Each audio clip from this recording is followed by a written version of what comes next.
দুই অঙ্কগুলো একবার ব্যবহার করে গঠিত বৃহত্তম ও ক্ষুদ্রতম সংখ্যার গুণফল কত? প্রথমে এই অঙ্ক দ্বারা বৃহত্তম সংখ্যা গঠন করতে হবে। আমরা লিখতে পারি এই সংখ্যা দুইটার গুণফল বের করতে হবে। বৃহত্তম সংখ্যা হলো 210 আর ক্ষুদ্রতম সংখ্যা হলো 102। অঙ্কে বলা হয়েছিল যে 0, 1, 2 অঙ্কগুলো একবার ব্যবহার করে গঠিত বৃহত্তম ও ক্ষুদ্রতম সংখ্যার গুণফল কত? এবার আমরা গুণ করতে পারি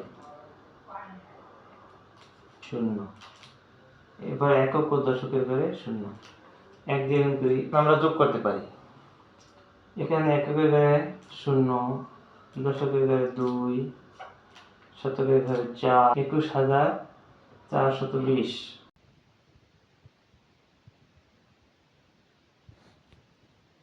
1, 2 অঙ্কগুলো একবার ব্যবহার করে গঠিত বৃহত্তম ও ক্ষুদ্রতম সংখ্যার গুণফল কত? প্রথমে এই অঙ্ক দ্বারা বৃহত্তম সংখ্যা গঠন করতে হবে। আমরা লিখতে পারি এই সংখ্যা দুইটার গুণফল বের করতে হবে।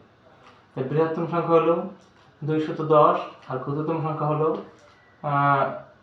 102। অঙ্কে বলা হয়েছিল যে 0, 1, 2 অঙ্কগুলো একবার ব্যবহার করে গঠিত বৃহত্তম ও ক্ষুদ্রতম সংখ্যার গুণফল কত? এবার আমরা গুণ করতে পারি 0। এবার একক ও দশকের ঘরে 0, 1 দিয়ে গুণ করি। আমরা যোগ করতে পারি, এখানে এককের ঘরে 0, দশকের ঘরে 2, শতকের ঘরে 4, 21,420।